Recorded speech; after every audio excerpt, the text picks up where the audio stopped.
We're going to look at the ribs and the thoracic spine. We've got 12 pairs of ribs coming down.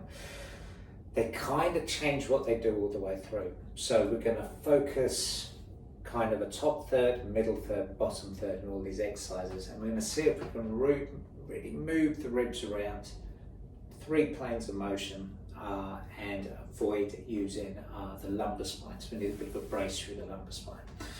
So we're going to start from side to side, and with this I literally want you to imagine like an old-fashioned typewriter. Can your rib cage just shift to the side straight away? Now there's a difference between this and this.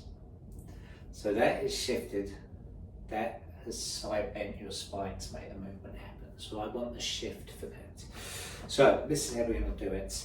Soften your knees, standing up, let your pelvis drop to the floor, stay tall through the top of your head. There's a light brace in the tummy to resist this. It's going to be a little bit of lower back movement, but not too much. And we've got options. So one way to do it is to keep your hands out to the side, and then just think about moving this part of your ribs to one side, and the arm will lengthen out back to center. And I just want you to go to one side to do 3. And one side to do 3. Just notice which is harder, which is easier.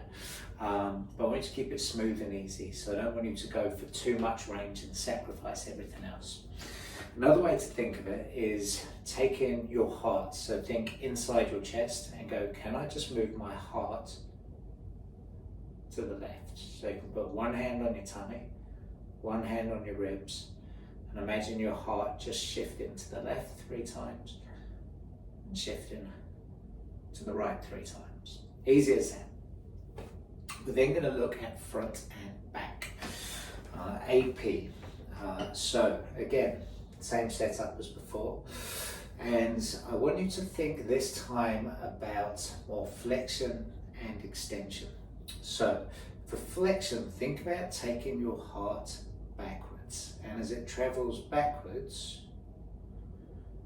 just let your chin drop down to your chest and then come back to neutral. Now this natural go with that exhalation, so think about moving that heart backwards as you breathe out.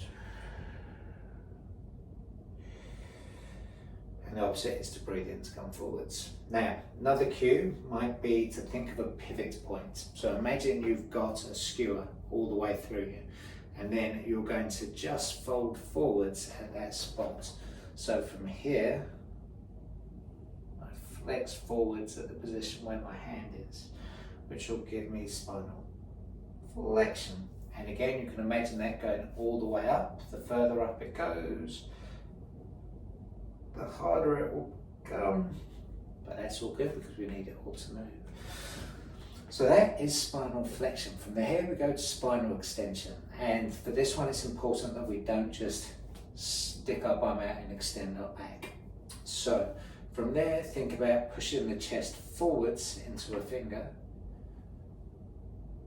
and back. Forwards as you breathe in, out as you go back.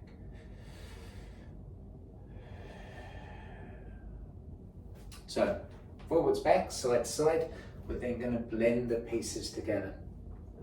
So if you blend them together, we're going to start by going backwards, probably the easiest one there. So think about pulling away from your finger, bringing your heart back. From there we shift it to the side, so it comes out across the body. From there it goes forward, so that inhalation, we go out to the side, and then we go back on the exhalation. And then we repeat it around the other side. If you feel anything in your back, brace your tummy on a bit, because it probably means you're using your lower back a little bit too much. Then we can just start looking at the levels of the spine as well. So what we've done, the easiest bit to find is normally this mid back here. To get a little bit lower, you're going to take your hands and you're going to do kind of a back to front prayer like this, and you're just going to push your hands into your sternum, and then you're going to move away from those hands. So You then allow your sternum to move back. So now we're very much focusing on the spot behind the fingers. Into there. You can even get a little bit lower. There. So all things to play with. You can band it up as well. So if, for instance, you struggle shifting over to the right, if I'm not there to put my hand on your ribs, then you might want to put an elastic band tight round to anchor it to something, hold on to it, and then just push into the elastic band. So you've got some kind of tactile awareness to come up to and off. So loads of things to play with there. At the end, I would just loosen it all off with some very gentle back slapping, because the goal of the movement is to do it as relaxed and efficiently as possible. So catch yourself every time you're gripping on, trying to push, try and go easily and effortlessly, but at the end, let's just loosen it off anyway.